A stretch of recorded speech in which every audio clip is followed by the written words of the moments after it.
So, well, I was talking today, the live today is about this question. What is the potential of rental income and capital appreciation for a real estate investment in Colombia? I hope you are listening. You have good sound now. Well, let's start by saying that the potential of a rental income or property or the capital appreciation, it's driving for different factors, and now we see that we are in a specific time of the world that is not only in Colombia but in a global scale. We have high interest rates, we have inflation. Colombia is not a part of this global thing. However, this is what we're gonna discuss now. Basically, I see that there are 5 points that we see now in terms of that what could determine what is the rental income and the potential capital appreciation of a real estate investment. So the first one is the time for payment of a down payment. In Colombia, the real estate market is driven basically or in huge percentage for the new developments. So now we're seeing that the new developments are starting to give more time to pay a down payment to make a pre-construction. We see that normally a project would make a forecast of basically 15 to 24 months. But now, having seen that that interest rates at this point are high, some projects are starting to give more time to pay the down payment of a new property. So we see, for example, in Bogota, cities like Bogota or Santa Marta, that there are projects that are going from 24 to 30 months to pay this down payment. It implies that you have to project that at least more than a year now, conditions are going to change, inflation is going to go down, so the forecast is going to this amount of time. In our project, we did the same. We initially started at the beginning of last year, and we were given 24 months to pay the down payment. But we see that at the end of the year, conditions are going to be quite the same.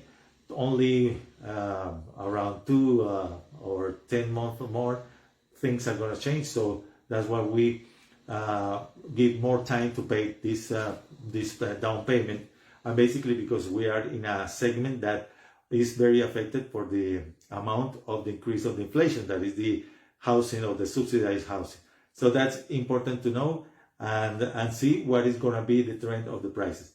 That's the first thing. The second thing is rotation. Rotation is an index that measures the time a property is on the market. Basically, is the time you can measure it in months. We see that as long as there is not demand is slowing, so there are no new projects going, or at least a lot of development are slowing down the launch. So the inventory is also going down, and we see that times for a property in the market, for example in Bogota, we see that at the end of the year, the average time for a property in the market was 7.5 months. In Medellin was like 7 months. On another intermediary cities also slowing as the inventory is slowing down. That is something that is being seen as well with data in the market. The third important thing is the houses versus apartments. How are they seen in the market? And that's something that is starting to change. And even since the pandemic, we saw a trend where houses were more demand as apartments. I'm always defend apartments as a good investment because it's the one that had the highest demand. However, houses are starting to increase also in demand. People are starting to demand for houses for the immigration. That is the thing, the next thing I'm going to say. And normally the price per square meters in houses were lower than in apartment. But this is starting to increase, so that's it. Also, some thing, that trend that we're seeing in some cities. So it will be interesting to see what type of markets are having great evaluations in terms of a square meter for the price of a house. And well, that leads us to the other point, that is migration. Migration is a trend that we are seeing here as well as we're seeing in the States or seeing in other countries. People are migrating from big cities to the surrounding towns. At least they don't, well, here we don't need to move to another city, but that's the basic trend we see is in the surrounding towns. For example, Bogota. In Bogota, the surrounding towns like Chía, Cajicá, Cota, Facatativá, these are surrounding towns that are having a great development, and we see that the people are starting to prefer this type of places, and demand in these places is increasing. So it's something that is important to have in mind. Also, intermediary cities as well. Yeah, some people they want to live in Bogota. They want to come back to their hometowns, maybe go to the coast where they can have also a better climate and these kind of things. And this is something that we are seeing as well. So that is an important trend that we're going to see here in 2023.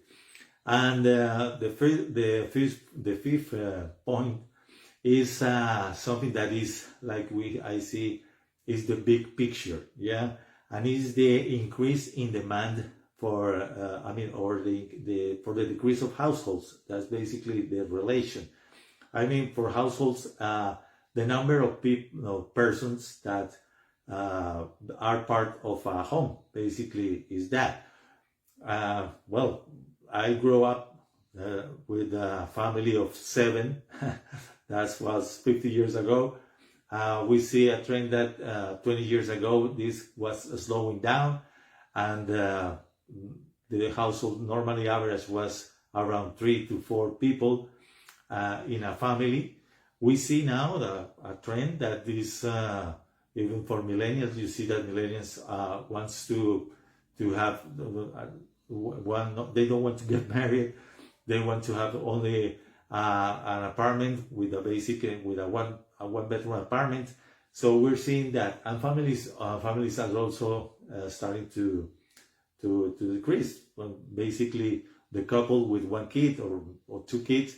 So we're seeing that now with new developments, with for example multifamily developments that are having now. There are only 2 bedrooms, or those are the highest with the highest demand, and that's some trend. And I have a number that is very significant, and they say that the latest 20 years there were 7 million households created, but now in the next 20 years is expected to grow like 10 million new households. So this is a trend that we're seeing now, and it's going to determine also the amount of the rents and the capital appreciation of a property. As well, we see that Colombia is, in terms of real estate, is a very active market. That here intrinsically people see real estate as a sense of wealth, as to create assets, to create their family patrimony. So that's something that we see. So But again, it depends of every niche, every market is different. We have to see what are the best markets to see, to explore, even when you want to buy here as a foreigner. So that's what we do. That's where we help you to find those properties or those deals that give you 2-digit returns. Well, tomorrow we're gonna keep with these live videos. We're gonna talk about what are the pitfalls to avoid when doing an investment as a foreigner. So I hope you see you in my next video. Thank you.